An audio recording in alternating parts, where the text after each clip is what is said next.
This is my first official YouTube exclusive podcast, and I'll explain how that works in a few minutes. But in this podcast, we're going to spend some time in a free association way talking about the last 6 to 7 months of my travel across the southwestern United States, coming all the way back here to Wisconsin, where I spend summer most of the time.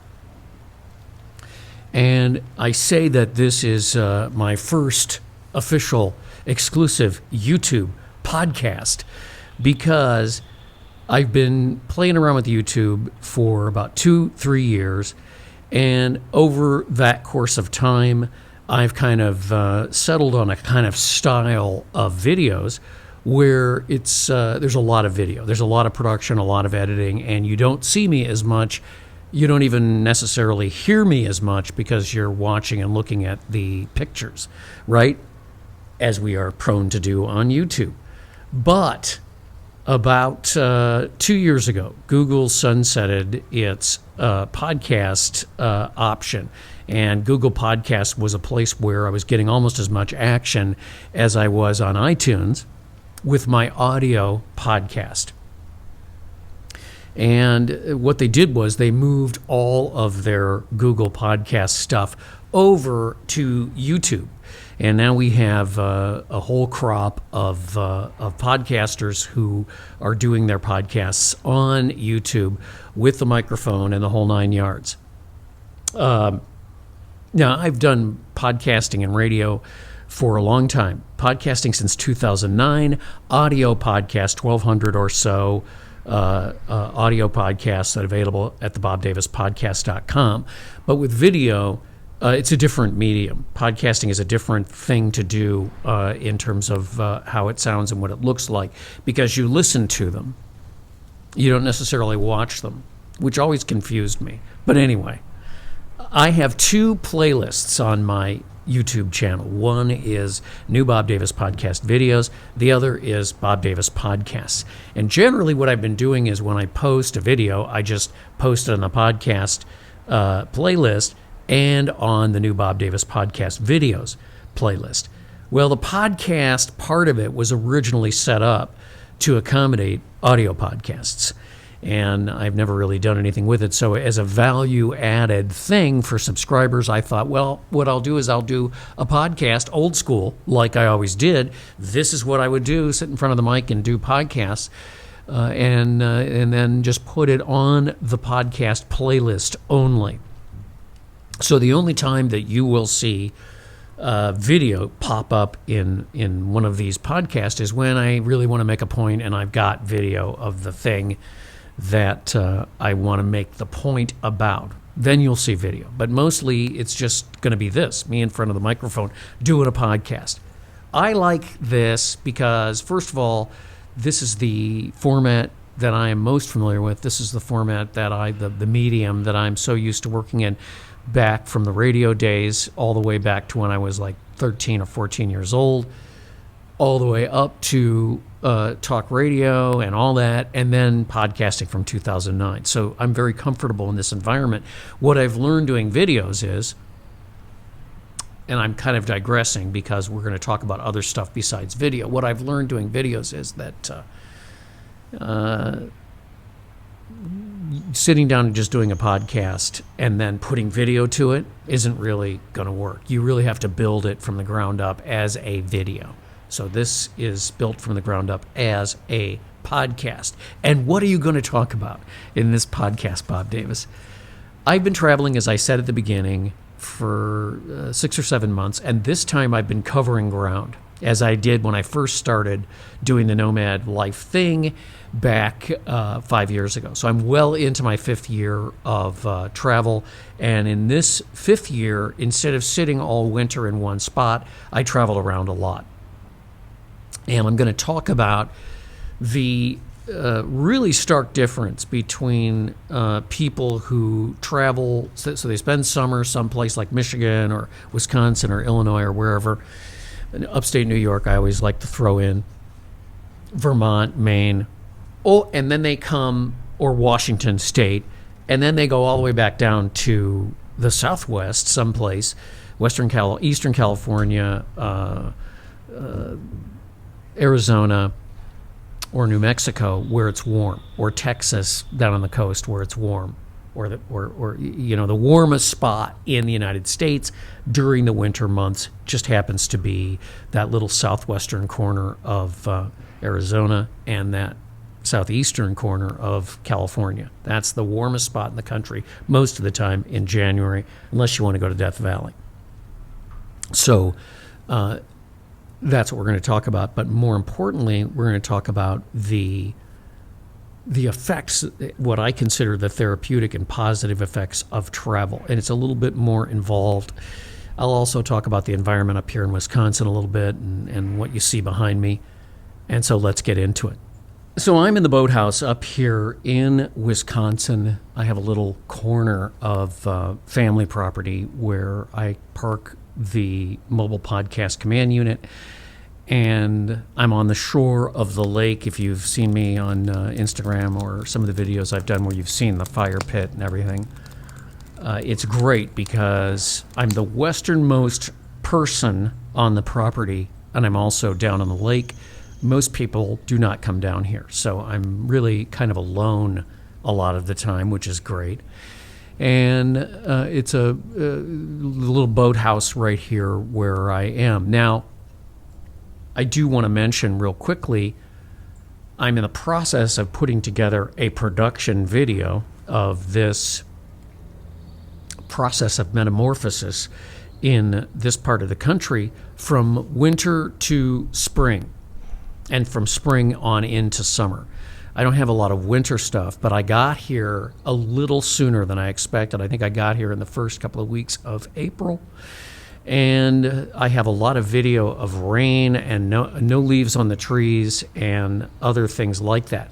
If you look behind me, aside from the pine trees over there, there's really not a lot of foliage because most of the trees haven't really come out yet. They've budded, but they haven't come out yet. So I've been running around shooting great video of rain and muddy backcountry lanes, the fishing opener bar scene a little bit up here in Wisconsin, and some other things. But it's been cold and it's been a little forbidding. We're now in the middle of, you are experiencing with me, if you're watching and if you're listening, you can hear it, just the beginning of the warm periods. In fact, it's coming a little early. So I'm working on a video that kind of shows that for people so they can experience it. And one of the things I thought of to add value to the channel in terms of just different content is to just go ahead and sit down and do a podcast like I used to do podcasts before I kind of got really embroiled in video. I'm really loving the video, and I'm loving the reaction and the vibrancy of the YouTube community. I'm a little surprised because I resisted it for years, but it really is great. So I'm enjoying doing the videos. Not something I consider a chore, but I miss sitting down and just talking and not thinking about how I'm going to put this together with video. And I don't want to just sit here and talk about video and the weather change. I'm just letting you know what I'm doing because I want to do, one of the things I've learned about adding value is you kind of have to say something. You kind of have something to say. Now, anybody who knows me knows I can get heavy. I can get down into it pretty deep. I don't do that generally, and I don't do it because the travel vibe is really what I'm going for. If you've ever been on a road trip, think about the feeling of pulling away in your car as you go out on the road trip, that rush of excitement and freedom that you have when you first leave that first leg of the road trip, wherever it is that you're going. That's the travel vibe, is that all the time. And it blots out all the negative and nasty things that have seemingly populated our media landscape these days. It's even called, the media battle space. That's what it is. And there's so much misinformation and confusion that I have often asserted that we are kind of in a delirium. In addition, one of the things that I've talked about extensively is life feels much more pressured and fraught than it used to feel. I don't know when it felt that way. I don't know how far back it felt that way.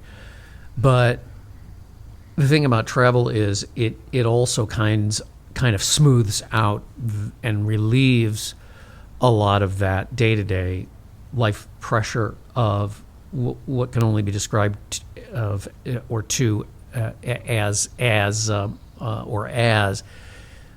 modern life. But I don't know that you can even say it's modern life. Maybe it is. I don't know. But I do know that after 5 years of doing this, I don't have to have all the answers. I don't have to know everything. I don't have to be, not that I ever was, I don't have to be the smartest guy in the room. I don't have to predict the future. I travel, I see, I note, I compare. I do all the things that I used to do as a talk show host or a researcher, a media researcher, or a media manager, but I do it. Why is this small town different from that small town? Or what happened here 100 years ago? One of the things that is really valuable when you're traveling is stopping at those waypoints where they have the historic sign that says, here's what happened here. You learn a lot about a region. And if you are rushing to get from point A to point B, you don't stop because you think you don't have time to stop and you don't have time to consider that. But when this is all you do, make videos and travel, and now, of course, make podcasts and travel, well, you have time to stop and look at it and think about it and experience that. So this video, this podcast is really about the therapeutic effects of constant travel and the difference between doing what a lot of people who say they're nomads do, which is they're up in Michigan, they live in Michigan, or they live in Maine, or they live in upstate New York, or they live in Minnesota or North Dakota. They close up the house in the fall, or the son-in-law and the daughter move in to the house to make sure everything's under control. They hook up the RV and they head down to the Southwest. Either they head down to the daughter's driveway in New Mexico, or they head down to a national park, or they head down to a campground, and there they sit for 8 months or 9 months or 6 months or whatever it is. And come March or April, when it starts to get really hot down there, or what they perceive as really hot, they hook up the trailer and they go back to, as I like to refer, Ypsilanti, or they go back to Traverse City, or they go back to Madison, or they go back to Minneapolis, St. Paul, or Rochester, or someplace like that. And there's nothing wrong with that. But that isn't really travel. That's just going from A down to B. And usually, if they've got a big RV that sucks gas, they're gonna the shortest distance between two lines is a straight 2 points is a straight line, and you're gonna go on the freeway, which is the worst kind of travel. When you travel, then it's a completely different experience, especially on 2-lane roads, like Route 50. Just had a video I put up about US 50. That's a different experience from just going on the freeways. I hate the freeway, and so I don't like to go on the freeway. And the overall effect is, as time goes on, you develop this sense of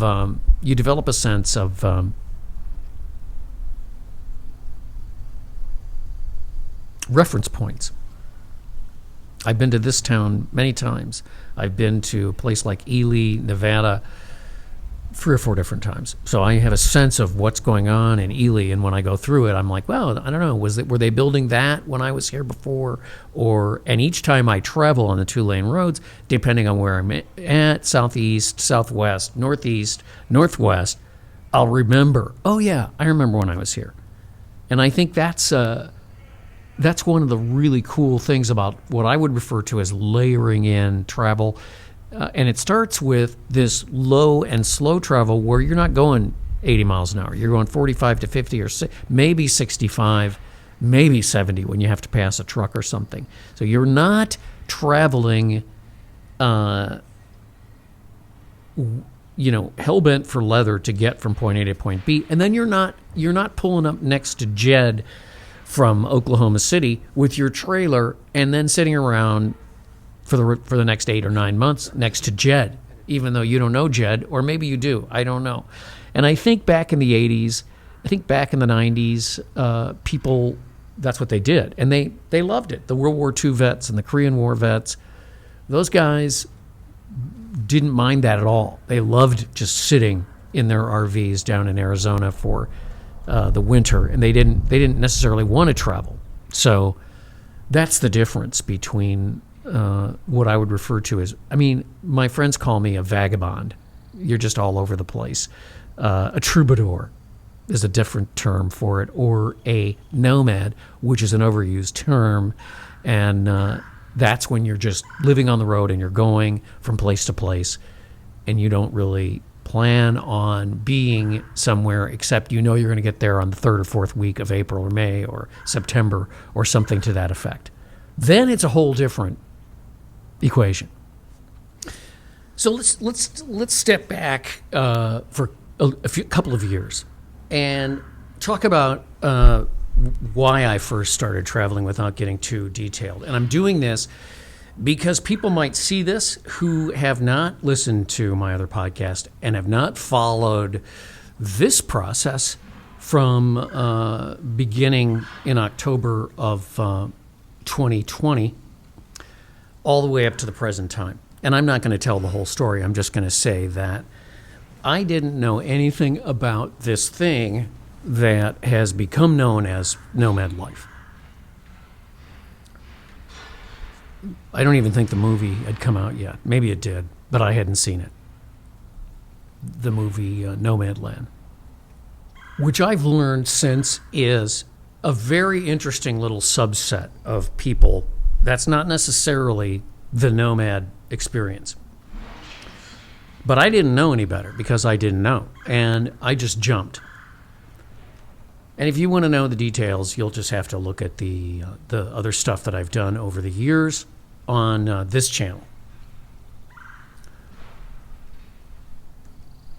I thought that meant just driving and touring and going. That's what I thought I was doing. And the idea originally was I was going to cover all these news stories, and I did. I did some stuff that was, I guess you could say, coverage related. And what I would do is I would do audio podcasts. So I was just doing audio podcasts. I wasn't doing any video. So I don't have any video from those days, except I do have some pictures, but nothing really significant in terms of video. In fact, I don't even know where that stuff is. But I thought that nomad life or nomad travel, I didn't even have the word nomad. I knew about van life. And I didn't know what that was. So I thought that was an Instagram thing. I didn't even know that I didn't know anything about hashtags or any of that stuff, kind of. It was not part of my situation or needs. I was doing podcasting, so I knew about hashtags. I had my own website. I knew about keywords and blah, blah, blah, blah, blah. But I didn't, have it really any broad knowledge about what has become a thing in the last, really, since the pandemic. That's when it really became a thing. So I just thought it meant, and my interpretation of it was, I'm just going to drive. I'm going to drive and drive and drive and go places and cover everything that I could see. Go to all the places I wanted to go to. And it wasn't something that I had a bucket list of, I wanted to go to national parks or, people that I want to see every National League, baseball field. Nothing like that. I just wanted to drive. And it's interesting because I don't listen to music. I don't have the radio on. For a radio guy, that's really crazy.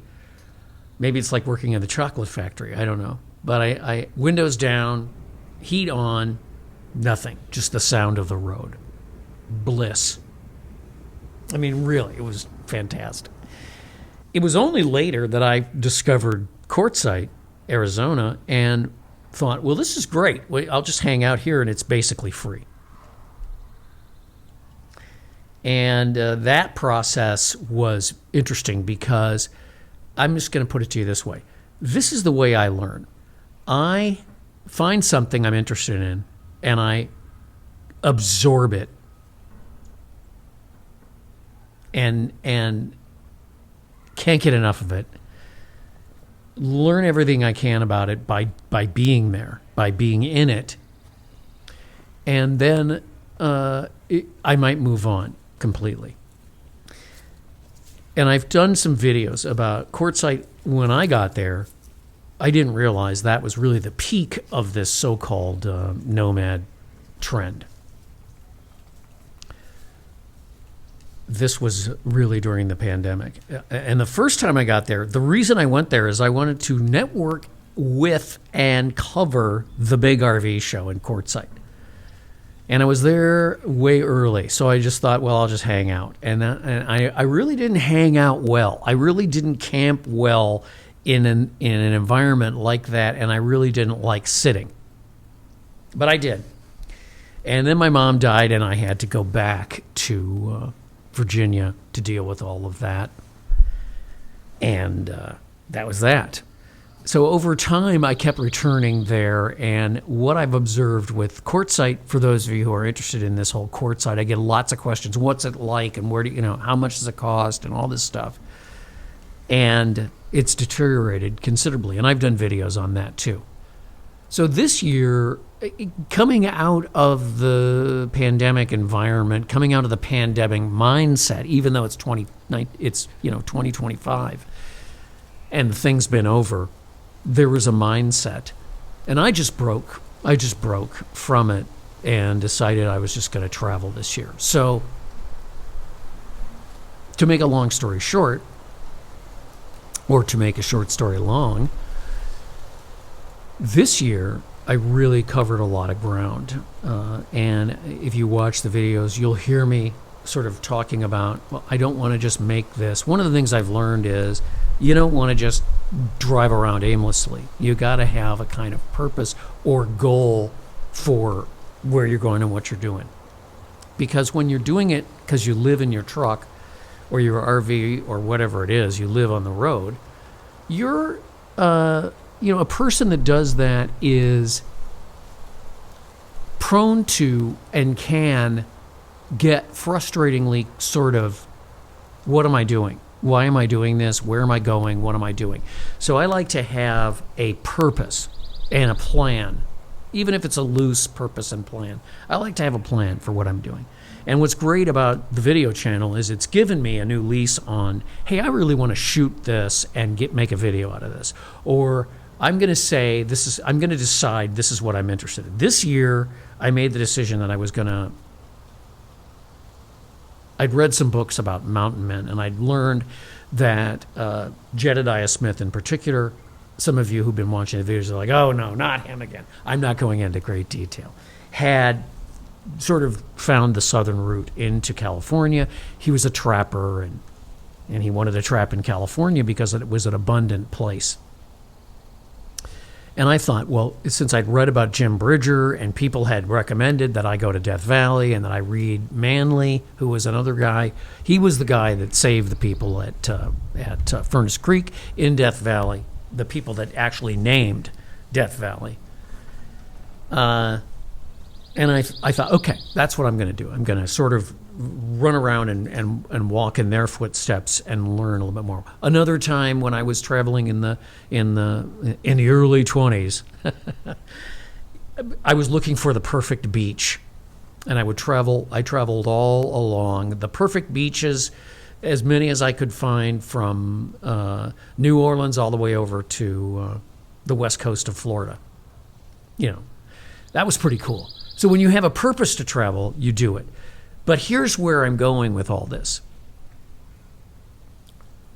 It has changed me. It's very interesting, and I'm still not quite sure how to fully define the changes, because it's very subtle, but it's there. One of the things I love is waking up and really not knowing where you are. You're home because I'm in my ambulance. I have an old ambulance. I'm in my ambulance. So I wake up and I'm home, but I have no idea where I am. And it happens all the time now, and I love it. You wake up and you're like, am I in a truck stop? Am I in a camp? Am I in Arizona? Where am I? And this happened 2 or 3 different times getting here to Wisconsin, as I've spent a lot of time in the truck, and I'll nap, and I'm going to explain that in a second. And then you wake up from a nap and you don't know where you are. I know where I am. I'm in my truck, so I'm home, but I don't know where the truck is. I love that. That's one of my favorite things. But I think in general, without beating around the bush too much, I think the value, if you can do it, of continuous travel and living on the road is this softening of the edges, this softening of judgments about people, about their ideas, about the things that they're interested in, about the towns they live in. This realization that the things that we are told, and I'm not talking about the mainstream media, I'm talking about the phone, I'm talking about YouTube, I'm talking about TikTok, I'm talking about the way that we have discourse in this country today, and perhaps worldwide. I guess it is worldwide. The opinions tend to be have strong edges, judgments with strong edges, and points of view that have strong edges. I don't know why. I have them too. But I've learned that what you think is going on, there's layers to it. Any place that you go, whether it's New York City or Ely, Nevada, or Eureka, Nevada, or Holly, Colorado, there's layers to what's going on. So you're looking at something and you're saying, well, this is why this is going on. But then that may not be why that's going on. That's one thing. But I think the softening of the judgments comes because when I'm traveling, and I travel alone, I travel by myself. Now, some people don't do that. If you're highly social, maybe you don't do that, and you don't want to do that. I don't necessarily want to make friends. And I've learned why. I can talk about that in future podcasts, and probably will. I'm not saying I don't want to make friends. I'm just saying that I don't need to make friends. I have plenty of friends, and I have 3 lifetime friends. I don't need it, and I don't mind being by myself.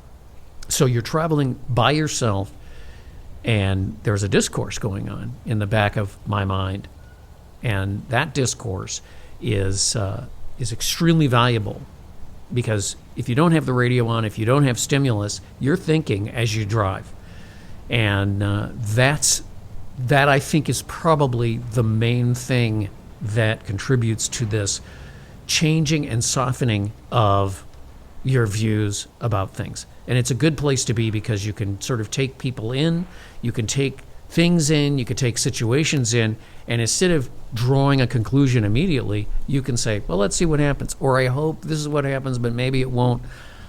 And I think that's pretty great. So how are you liking the podcast format? Because the great thing about podcasting is you just talk. You're not attached to a general outline for what has to be discussed. I suppose people would tell you, oh, you should do that, but I've been doing this so long, I'm not doing that. This is fun for me, just sitting here talking. So yeah, being by myself, then there's a discourse, and there's a discussion that goes on internally when you travel that way. and it's pretty neat. And I think that's contributed a lot to just letting things work themselves out. The other thing I think is the idea of solitude. If you're strong enough, or if you are willing enough, or if you've pissed everyone else off and you have to, and you go by yourself, and you spend a lot of time by yourself, and you're willing to have that discourse. The other thing I want to talk about is how tired you get. I'm a person who, I have a lot of energy, always have. This is probably the first year that I've noticed, and it's because I spent so much time traveling. So from September, starting with, I spilled water on my computer and I had to get a new computer. So I had to go up to Vegas to get a new computer. And that's when it started. That's when I decided, I'm just going to roll. I'm going to keep going.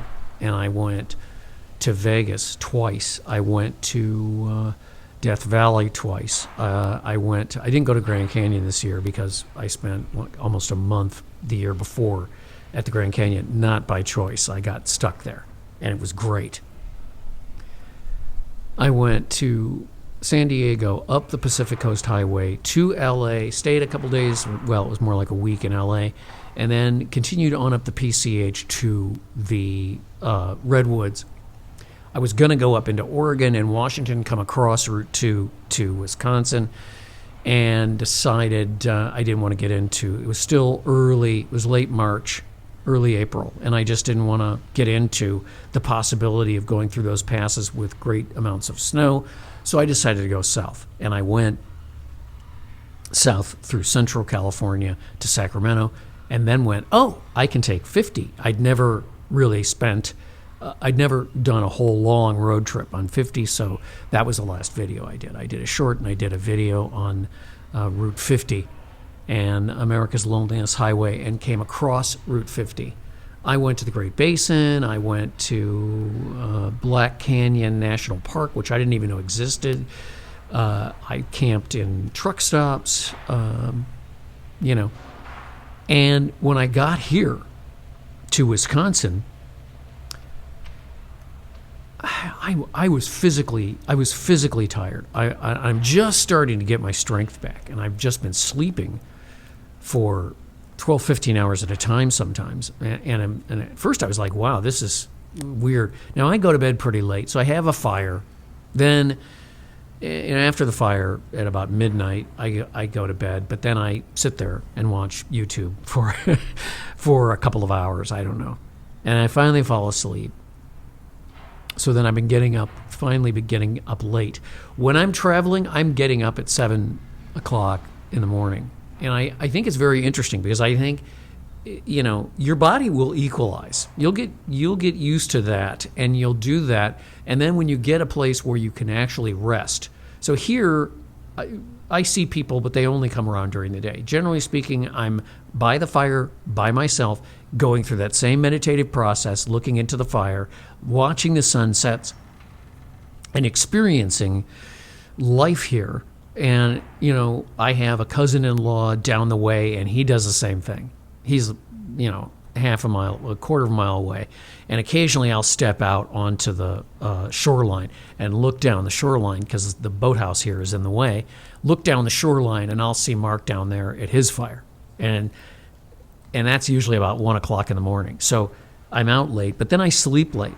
And I am shocked in a way at, it should, this is supposed to be a relaxing and fun thing, and it is. But it's amazing to me how tired you get doing something that you love to do, and visiting places like the Little Bighorn, or visiting Civil War battlefields out east, or finding roadside monuments. I often tell the story of my mom was a Civil War freak, and she studied the Civil War, and she passed away. And on my way out, after we took care of everything, I was going out 29 to 11, I think it was. Or no, it was Route 60 in Virginia, outside of Richmond. And I had to relieve myself. So I couldn't find a place. So I pulled over at this roadside park and relieved myself on a tree. And I came around and I saw this plaque. And this was where General Lee camped the first night after Appomattox, the surrender at Appomattox, which was just a few miles away. And I just thought that was, and it was April 15th, the same day that he camped there, many, obviously, more than a century ago. She would have loved that. So it's these weird little coincidences and these experiences that kind of add up on the road. And here's the final thought. Things are very complicated right now. They're going to get more complicated. Things are difficult. Things are, we're having, there's going to be whatever effects there are economically from the things that are being done or not done.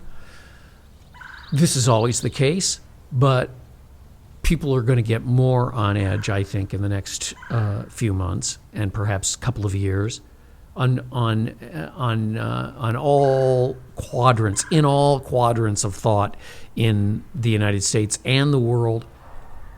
This kind of experience of being able to separate out from that and travel and see is really helpful, because you see people doing what they do, taking their kids to school, picking up stuff from the grocery store or the hardware store, fixing stuff, working on their yards. As you pass through these small towns, sometimes you stay, sometimes you get a milkshake, sometimes whatever. You talk to people. And when I say you, this is what a person who does this ends up doing. And it's a great experience, because it teaches a person that what you're experiencing isn't the only thing in the world. And what your takeaways are probably usually starkly different from other people's takeaways. So it's a great experience. And hopefully we'll be doing more of these podcasts in between the production videos. The next video that I do on the YouTube channel, the next new Bob Davis podcast video, is going to be all about this metamorphosis from spring to summer here on the northern reaches of the state of Wisconsin. It is an incredible metamorphosis, because it's so beautiful, especially if you've been in the desert for 6 months. All this green is amazing, and this is nothing over here behind me. So stay tuned. I've enjoyed doing this. I'll probably do it again. I know there's a giant microphone in front of my face, but this is what they all do. So maybe this is an extreme. This is a little bit of satire. Thanks for watching. Thanks for subscribing. And let me know if you like the podcast format. And I'll throw, my plan is to do these and throw video in every now and then when I need to. So thanks for watching, and thanks for listening to the podcast on YouTube.